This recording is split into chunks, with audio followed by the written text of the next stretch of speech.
Hey everyone, we know how hard it can be to keep up with the latest news in Israel, so if you haven't had the time to stay on top of what's what in the Holy Land with ILTV, have no worries. It's time for our new show this week in Israel, where we'll give you the scoop on everything you need to know about the last 7 days right from Tel Aviv. I'm Natasha Kirchuk, here to keep you informed. In an unusual decision, the Palestinian President Mahmoud Abbas has suspended security cooperation with Israel in light of escalations on the Temple Mount. And surprisingly, the Israeli defense minister doesn't seem to have an issue with the move. It's an unprecedented action from the Palestinian leader, who has had testy relations with Israel over the years, but until now has never canceled security coordination meetings, even at the height of the 2015 stabbing intifada. On Friday, Abbas announced the freeze following the Israeli decision to implement metal detectors at the Temple Mount without the consultation of the Jordanian Waqf, which maintains religious jurisdiction at the holy site. فإنني وباسم القيادة الفلسطينية أعلن أولاً تجميد الاتصالات مع دولة الاحتلال وعلى المستويات كافة لحين التزام إسرائيل بإلغاء الإجراءات التي تقوم بها ضد شعبنا الفلسطيني عامة ومدينة القدس والمسجد الأقصى خاصة، والحفاظ على الوضع التاريخي والقانوني للمسجد الأقصى، مع رفضنا لما يسمى البوابات الإلكترونية كونها إجراءات سياسية مغلفة بغلاف أمني وهمي. Israeli Defense Minister Avigdor Lieberman doesn't think the freeze is a problem, though. He's saying Israel has managed for many years without security cooperation from the Palestinian Authority, and that it benefits the Palestinian people more than it benefits Israel. On July 14th, 3 Arab Israeli men launched a terror attack on the Temple Mount using guns that an accomplice had stored in the Al-Aqsa Mosque. 2 Israeli police officers were killed in the incident. It seems like Abbas's uncompromising stance might be paying off. Israel is reportedly planning to replace the controversial metal detectors at the Temple Mount with fenced-off channels to funnel Muslim worshippers into the holy site. Under the status quo, Jews are forbidden from praying on the Temple Mount, even though it's the holiest site in Judaism. The Israeli government has officially removed all security infrastructure from entrances to the Temple Mount in yet another effort to diffuse heightened political and religious tensions in the region. But even after following the demands of rioting Muslims, protests still aren't stopping. Israel put up metal detectors on the Temple Mount after 2 Israeli policemen were killed by terrorists who had stashed their guns at the holy site. The security move set off major riots, with Muslim leaders claiming Israel was attempting to increase control over the compound. But even after Israel removed the metal detectors, it wasn't enough. Now Israel has agreed to also remove newly implemented surveillance cameras, and judging on how much the Israeli government has been giving into Palestinian demands, may stop even searching individual persons.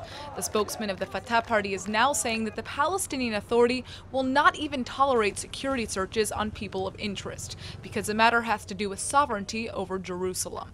They are trying to remove the doors and the cameras and etc. But the main message is they want to finish the occupation. Well, despite Israel's concessions to remove all security measures at the compound, Muslim leaders initially still called off morning prayers at the Temple Mount, leading many Israelis to feel hopeless. To refuse to go in, it's especially now that the metal detectors aren't there, if they continue that, then it's showing that that's just an excuse, and that they're looking for an excuse to escalate the situation. Both Hamas and PA President Abbas's Fatah party have repeated calls for increased confrontations with Israel following escalations on the Temple Mount. But now it looks like the Jerusalem Mufti has announced a return to prayers at the holy site. The compound is the holiest site in Judaism and the 3rd holiest in Islam, but Jews are not allowed to pray at the Temple Mount when they visit. As the Temple Mount crisis escalates and threatens to throw the region in turmoil, U.S. President Donald Trump has sent his special envoy Jason Greenblatt to the region to try to broker a resolution. The U.S. has played a pretty hands-off role in the crisis, which kicked off when 3 Israeli Arabs shot dead 2 Israeli police officers who were guarding the Temple Mount. But now Jason Greenblatt is on his way to support efforts to reduce tensions in the region, according to senior administration officials. He'll be coordinating his efforts with Jared Kushner, U.S. Ambassador to Israel David Friedman, and the U.S. State Department. The Trump administration's plans for a huge deal between Israel and the Palestinians are seemingly on the rocks, now that Palestinian President Mahmoud Abbas has frozen security cooperation and all contact with Israel. Along with that, vast differences between President Trump and Secretary of State Rex Tillerson on Middle Eastern issues like Israel and Iran are sparking rumors of a Tillerson-Rexit, possibly before the end of the year. The Israeli security guard that was injured after being stabbed by a Jordanian teenager in the Israeli embassy is now safely back home, but it looks like tensions over the incident are still ongoing.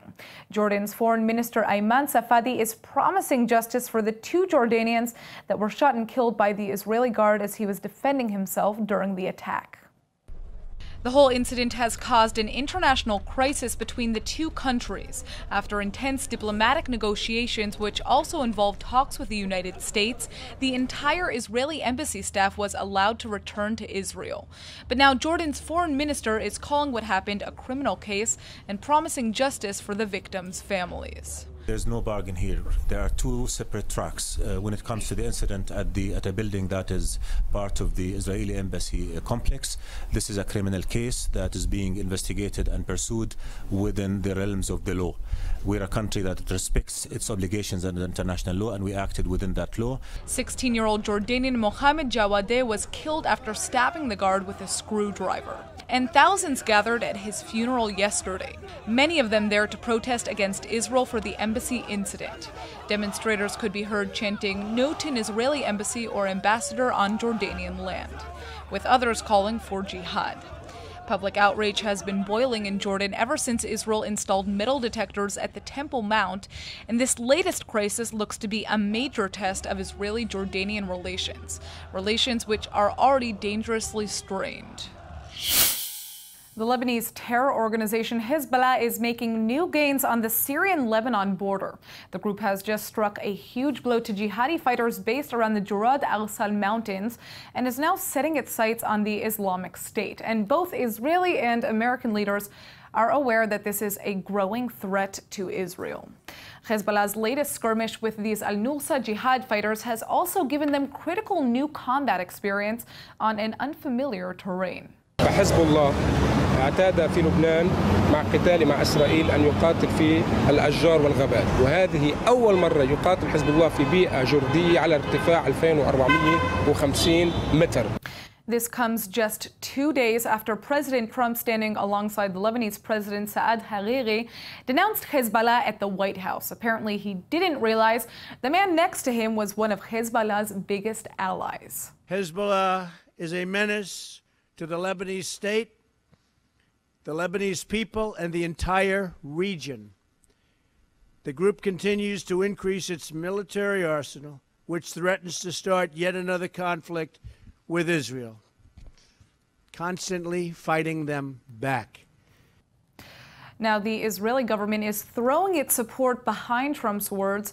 Intelligence Minister Yisrael Katz is agreeing that, quote, Hezbollah has fueled the humanitarian disaster in Syria. He claims that the organization likes to portray itself as the defender of Lebanon, while in fact it's very clear that it fights only for itself and Iran. Trump has promised U.S. military aid to help assist Lebanon in fighting the Islamic State, although he hasn't yet revealed exactly when, where, or how much. The IDF made a surprising announcement on Wednesday by finally revealing the details of a secret Israeli operation that's been providing humanitarian aid to Syria for the last several years.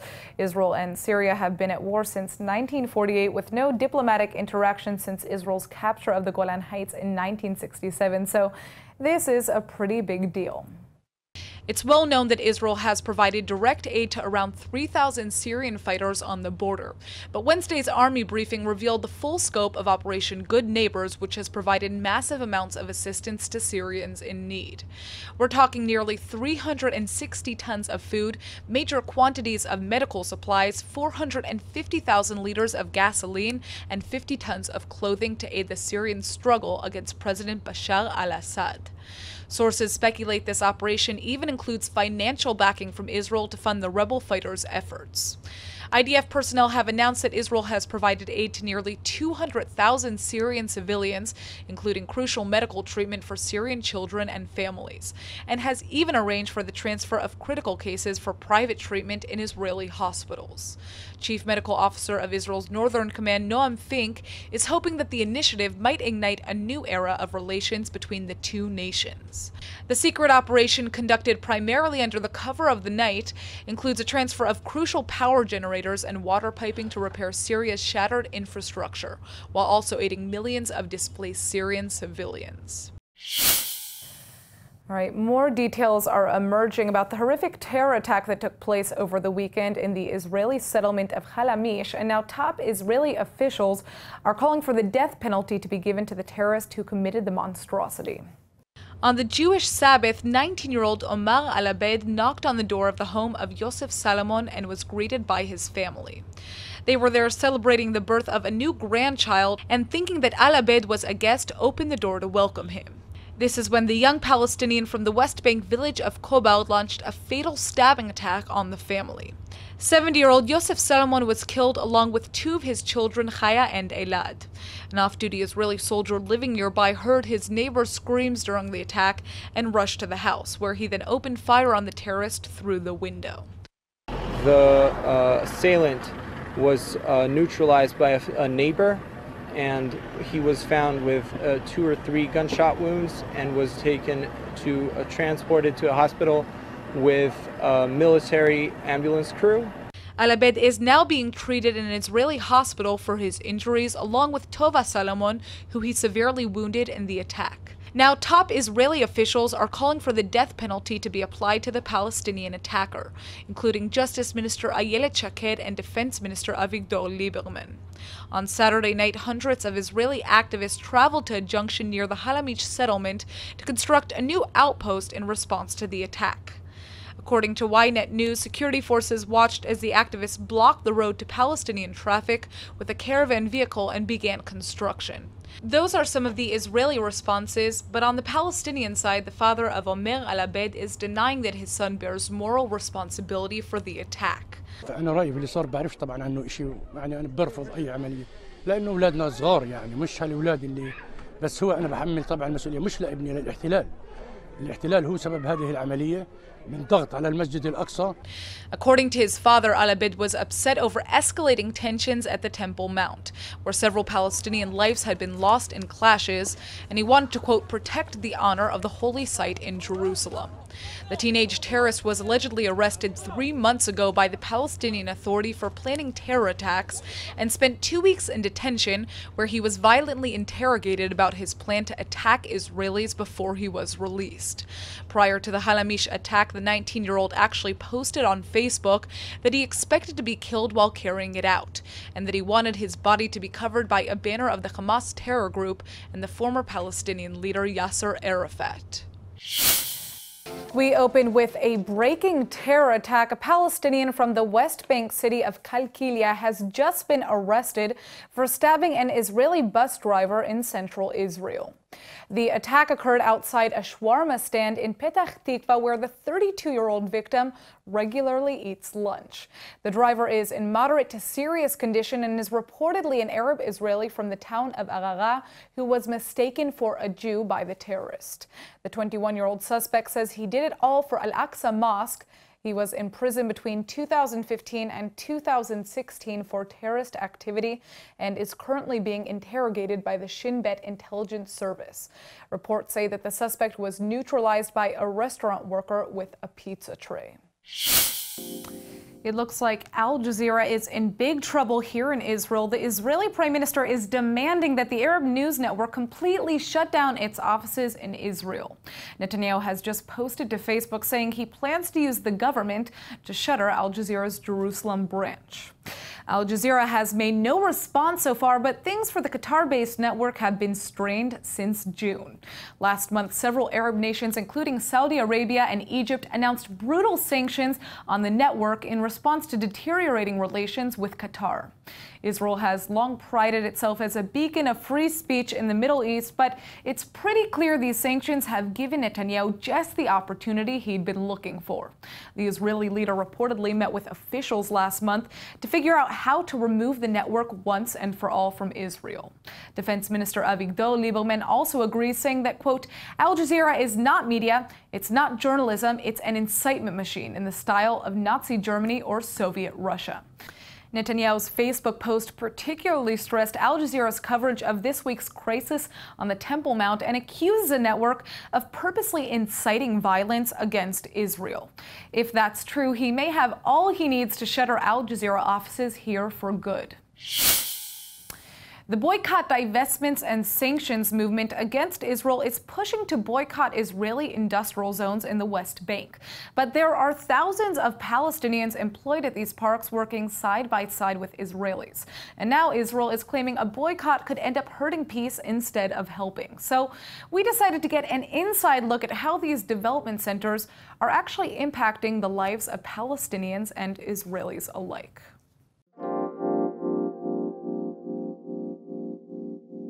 אני מול המצלמה גם אומר, לא מתבייש מזה, רוצים לחיות, לא רוצים מלחמות יותר מזה. ופה זה סמל של דו-קיום, את האמת, ממש זה סמל של דו-קיום. This is Mujahed Ahmed. He's a Palestinian from the West Bank town of Azun Atma, but he works for an Israeli company in the Ariel Industrial Park, one of 16 Israeli development centers built in the West Bank. And while these work zones have long been a source of great controversy, Mujahed is proud to say he works in one side by side with Israelis. אני לא הייתי מתחבר לישראלים, לא הבנתי אותם. עכשיו אנחנו הבנו אחד את השני, ועכשיו בסדר גמור. אנחנו פה כמו משפחה אחת. Israel has set up over a dozen industrial zones beyond the Green Line. Home to around 1,000 businesses, these zones have become a hub of employment for about 36,000 Palestinians, who face a 27% unemployment rate in the Palestinian economy, along with significantly lower salaries and benefits. פה נותנים פי 3 ממוצע ברשות הפלסטינית, נותנים את כל הזכויות, יותר טוב מהרשות הפלסטינית. Mujahed works for Achva, which is the largest producer of tahini and halva in all of Israel. The company employs 250 people, 150 of which are Palestinian. But the company faces backlash from the BDS movement because it's located in the West Bank. BDS supporters believe that these industrial zones are part of the settlement enterprise. As a result, Brussels Airlines even stopped buying from Achva. Yoav Malach is Achva's operation manager, and he says boycotts like this end up having the opposite effect on his Palestinian employees. Basically, we will produce less products, and the result of that is that we will hire less employees. Most of them are Palestinians. Last year, hundreds of Palestinian workers lost their jobs after their employer SodaStream was targeted by the international boycott movement and was forced to move from the West Bank to Israel. So why has Palestinian leadership continued to support the boycott movement? Yehuda Cohen, the CEO of the Lipsky factory in the Barkan industrial zone, says it all comes down to politics. The leader of the Palestinian, it's not important for them at all if the people will lose work or not lose work. Ideology. In practice, the best thing for Israelis and Palestinians who, oh, by the way, happen to be neighbors living side by side, is to build an economy where everyone is cross-pollinating and building together. The industry that we can build together is going to be a lot stronger and benefit all of the populations. Israeli industrial zones in the West Bank pump about $300 million into the Palestinian economy through salaries. But boycott supporters claim the parks undermine a future Palestinian state since they're built on occupied Palestinian land and prevent the Palestinian economy from flourishing on its own. The Israeli government vehemently denies that its industrial zones are illegal and that their status should be determined in peace talks with the Palestinians. But for the Palestinians and Israelis working side by side in these zones, they're just tired of the politics. צריכים לחיות יהודים לצד ערבים, מספיק מהמלחמות. את לא יכולה להפריד בין שני העמים, גם בעבודה, גם ב... למה אנחנו שותים מאותו מים, אותו אוויר, אותו מקום? כי למנוע את האלימות משני הצדדים, צריך שלא תהיה שנאה קודם. כן. אני צדקתי מה שאמרתי? הוא נותן לי אוקיי.